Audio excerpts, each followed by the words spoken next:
There's nothing like cutting down a beautiful room that looks just like Dankum's Hunter that you just filmed, like those giant colas, and you're like, yes, and then you start cutting it up and it's full of mold. Yeah. And that's not a good time. Not a good time. So what you guys are doing to prevent mold other than not overwatering and flushing hard at the end? Like what other like environment things that you guys... Keeping the humidity in check is a big thing. If you're running into swings, if you're running into, I mean, it's just the same thing as powdery mildew. You know, it's a botrytis is a type of mold. You know, so it's if you're giving it that environment, that high humidity environment to start and proliferate and get its teeth sunken in and actually root in, and then allowing it to dry up and allowing it to spread throughout the room. It's the same thing. You know, it's a mold. So trying to keep that humidity low. While also bringing your temperatures down. And that's one thing that people have a really big problem with, I feel like, is because if their room is not properly outfitted, then you can't do that. You can't pull your temperature down and still pull all of the humidity down, because those plants are still pumping, they're still transpiring, they're still putting off all that same amount of water, right? So you can't just turn all the dials down, and if you don't have the right equipment, you can't pull that humidity back. Exactly. And if you can't do that, or if you've got a piece of equipment, like I've had issues with, my facility is just, there's a lot of plants in one space. I've got 2 tiers, and it's all jam-packed into one small room. And so if you've got a dehu that's reaching a set point, clicking off, and before your dehu hits that set point and has time to turn back on, it's got a minimum off time, minimum on time. Now all of a sudden the humidity's swinging back up. Exactly. You know, and those types of things are what how you do that? I had to put more equipment into the building. Okay. Personally, what I found that's very, very important and that helped me in my room is like I have the Trollmaster decreasing the light for 30 minutes. Okay. And decreasing slowly, so it's not a quick switch from lights on to lights off, because that's when the swing it's like huge. 100%. So the light is going down slowly, and also I have another dehumidifier that's put on a timer, and it start like 30-45 minutes working, like pumping up hard 30 minutes before the lights go on, and bringing down that humidity before the lights turn off completely and the humidifier start turning on. It's all different depending upon everybody's rooms, man. Everybody wants a copy and paste thing. That's what I feel like right now. Everybody wants they want the formula, you know. Room mechanics is a huge thing. You can't just, my room is not the same as yours. Your room is not the same as mine. Nobody's room is the same. Even altitude, like where you're at, the outside conditions, everything factors in. Everything. Exactly. Dew point is a huge thing that I don't think anyone's talking about.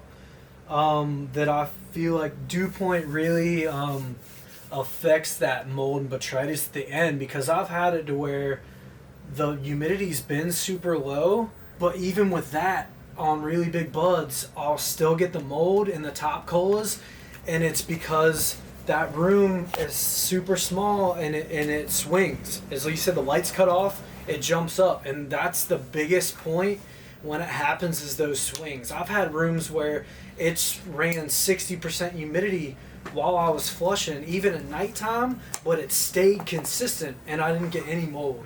And that's the biggest thing for me, is those swings, and then also not letting your nighttime temp get super low. Like I try not to really go below 68.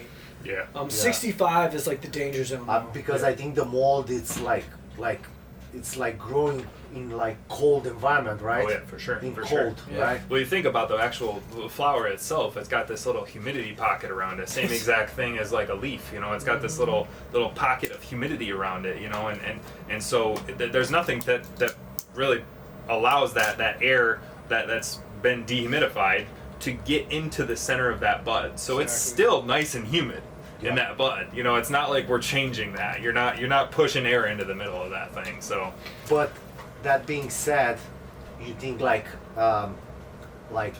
ventilation and air circulation make a difference? Yeah, for sure. Absolutely.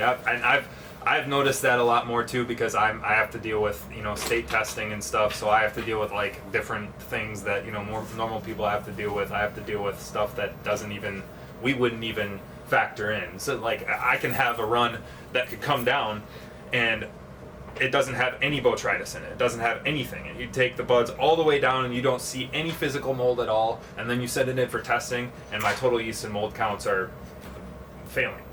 So it's... Do you guys, between runs, do you guys like run, like do any like bombs, like fungicide bombs between runs and stuff like that? I use what's called ProGuard. So it's a chlorine dioxide gas. And it's just like a little quick release thing. They've got little packets that you can do. There's another variation of it is the Garden Clean. It's basically the same thing. It's basically you get a little packet wet, and you need to have like a gas mask on or whatever. It's not good stuff to breathe, but you let it sit there overnight. You vent it out in the morning, and it kills everything on every surface. It's a gas, so it gets on absolutely everything. That's amazing. But it's not going to kill things that are like, hidden underneath. Like if you've got something that you need to scrub off or whatever, obviously, you need to do all that first, and then you gas the room. So that's what I usually do is go in, scrub everything down, make sure that there's not like, how we get salt buildup and all that kind of stuff or whatever. Make sure that that's all taken off first, gas it, and it should be good. Do you guys hear about ProGuard and innovative technology? Do you know anything about that? Do you guys use that? Or I have the innovative solutions, the ProGuard or whatever, in one of my flower rooms. I don't have it in my other flower room. I have it in my trim room, and I have it in my dry room. It's a great product for sure. It's not a fix-all. No, environment. It's like still the most important factor, absolutely. Right? Yep. And there's other factors that people that the sad thing about people these days is they're very lazy in the sense that they want something to just fix their problem immediately. Exactly. And it's not. You can't just buy a ProGuard and think that it's just going to fix every mold problem that you have. People think that they're going to put a ProGuard in their room and it's going to get rid of their powdery mildew. Like people want to take a pill and Yes. be healthy instead of putting the work Yes. to eat healthy and exercise and be healthy, right? 100%. That's the exact same thing. People want quick fix, but in reality, it's not such a quick fix. It's it's the work that you put day in and day out. It's multiple. That's our generation right now, man. Yeah. Just the quick fix, man. Let me just pop a pill and everything's gonna be great. Yep. Like It is. it's just like it's like you said. That's what I say. People, I'm like, you're literally growing a mold popsicle. Yeah. So like no airflow can get through. Like a ProGuard, it's gonna help. Everything's gonna help, but nothing's a fix all. Like nothing's a fix all. I think there's like a certain size that your nugs can get where it's kind of like almost impossible. Yeah. Now, I don't want to say impossible, but really hard to not get mold once you're getting a certain size. Like you said, I put that andin in there, and I have to change it. My swings are crazy right now. I think that's been one thing that's really been contributing to my smaller bud size, my smaller yields. My room is just swinging like 12 points, temperature and humidity up and down all day. Yeah. It's insane. There's no consistency there. The plants need consistency. It's like my growing skills are at their peak, but there's nothing I can do about that. It's besides changing the equipment, Yeah. And so it's after this run, I got to get someone over here. I got to change some things. But yesterday I hear somebody talking about the switch on the Quest dehumidifier where you can turn that 5 minutes off and like. So a hot start delay or something, right? Yeah, Mm-hmm. you can do and you can control the humidity a lot better in smaller rooms and stuff. Mm-hmm. I don't know exactly I don't what think that you can do switch that with is. Andin. You can West, you can, and then you cannot. I talked to the rep about it. Yep. Okay. And I gotta say, I'm gonna say the Andin, they work great. Like it pulls more humidity than I think it's rated for, and it works great. But you want them in a big facility.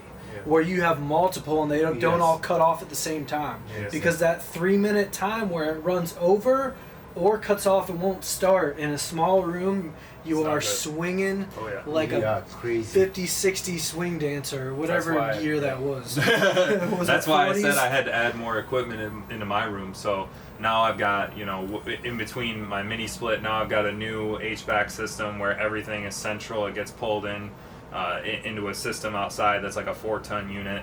That's dumping back into the rooms, so it's kind of mixing all of this air together and also providing more dehumidification through multiple HVAC units, plus my dehumidifiers turning on if I need it to, when I need it to kind of even everything out, rather than just being like, okay, I got one cooling thing and my dehumidifier and that's it. My dehumidifier's making everything go like this. It needs to be kind of multiple points if you're in a small room with a lot of biomass in it. So Exactly.